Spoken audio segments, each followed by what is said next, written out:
can you envisage the prospect of the Iraqi government not signing this by the end of the year, or indeed the Iraqi parliament not ratifying this by the end of the Listen, year? the talks have gone a long way. Really, they are not stalled, they are not broken, they are not dead.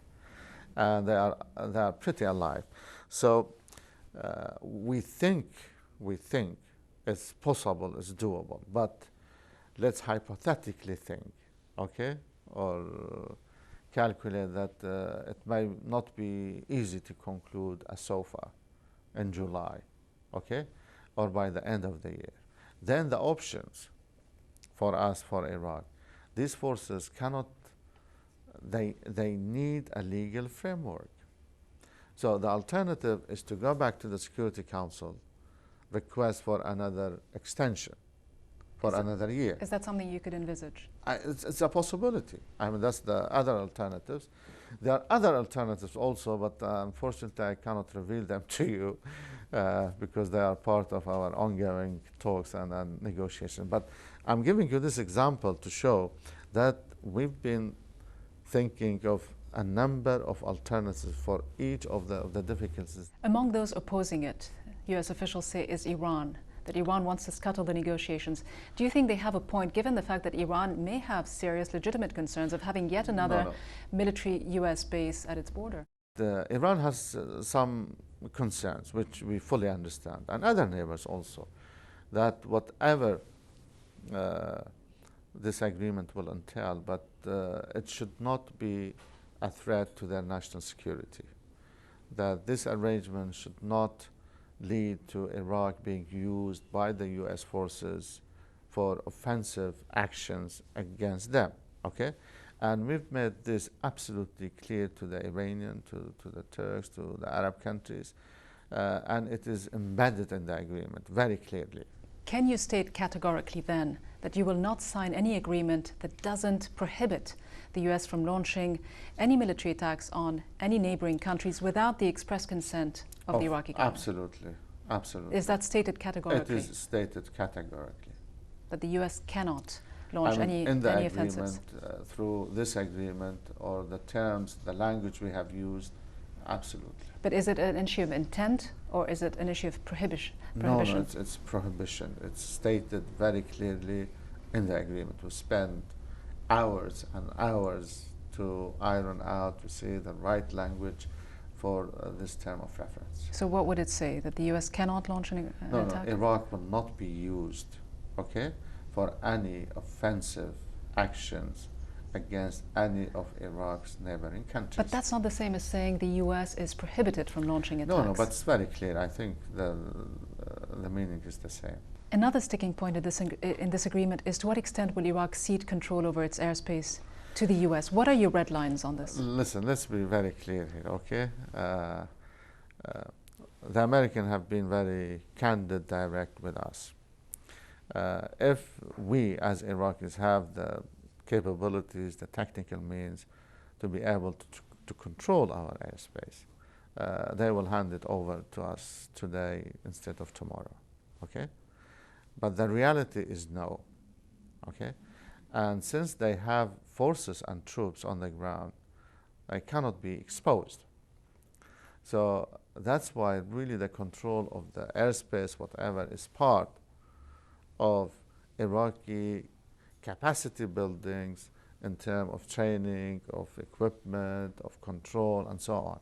So it's not that the US will control the Iraqi airspace indefinitely, because now Iraq is incapable of doing it. But you are saying that the US will control Iraqi airspace for the foreseeable future? According to the term of this agreement and its duration. Are you comfortable with that? Doesn't it impact on your sovereignty? No, or until we are capable to doing that by ourselves.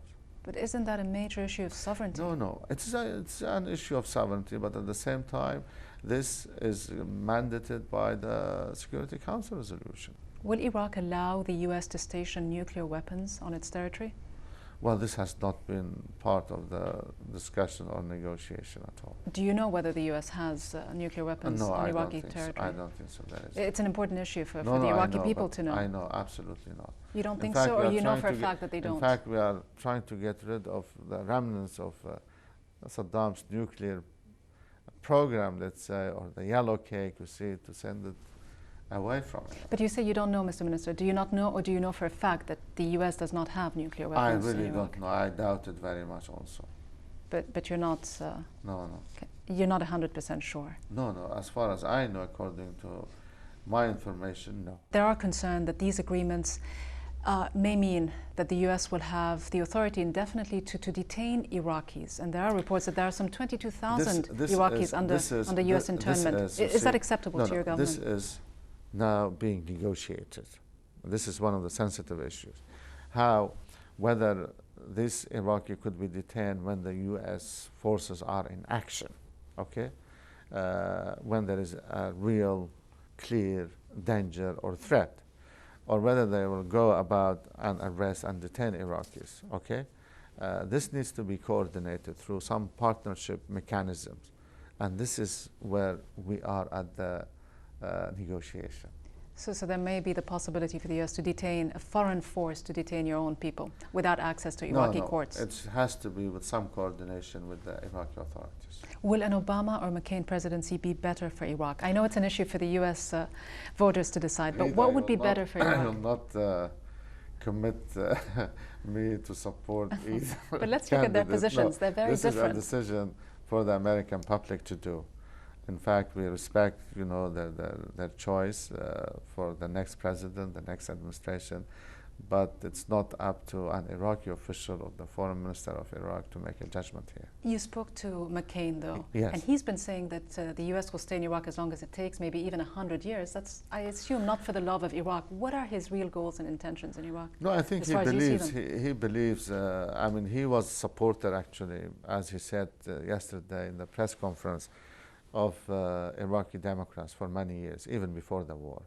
And I had a number of meetings with him in the 90s, you see, and we appreciated his continued support. He's a man of conviction, he's a believer.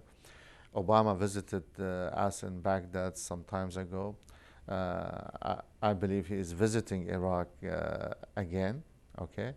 And he made that promise to me. Also, he has his own conviction, he has his own vision, and so on. But on Iraq, I'll tell you one thing, especially for your viewers. I personally don't think there would be any major or dramatic policy change or disengagement, either candidate. Even though their statements are very different. Yeah, there would be some adjustment to the policy. There would be some review of the candidate. But now, we have the right policies, we have the right personnel, both on the American side, on the Iraqi side, and we have been moving forward. We have achieved some dramatic results, believe me. I reported to the Security Council that Iraq is witnessing the lowest level of violence since the last 4 years. You said the surge was working. You seem to be in step with Senator McCain. No, the surge has worked, definitely, and it's very clear, the results. But isn't it also to do with the truce that Muqtada Sadr called for, and that ethnic cleansing that has taken place as well? There has been a number of factors, you see, that helped to produce this result, but the surge itself was very effective. Would you be nervous, though, if Obama was in the White House? No, I shouldn't be, actually. I have the interests of my country. I think Obama knows Iraq. He knows the challenges, the complexities, so I really would not be, you see. But he says he wants to pull out as soon as possible when he takes office. No, for us also, we want we want also not to see any foreign troops on our land, Ghida, okay, as Iraqis.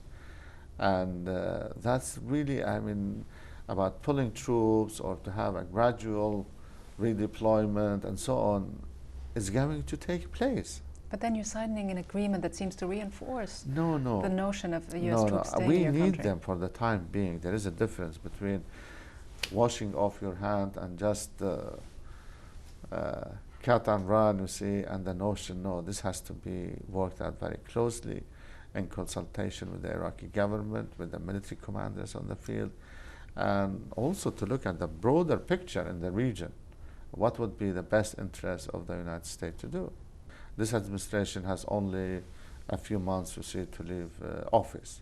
So you sign an agreement. The next administration is taking office, you see, soon, also early next year. But why not wait till that happens? No, I think, you see, we will do it now, but they will have a chance to review it, to terminate it, to cancel it, and so on. Because we have the deadline of December the 31st. We have to make a decision. A self-imposed deadline, because you could renew the UN mandate for a little while. It is. No, but we have to make choices. This is one of the best options that we have. Thank you so much.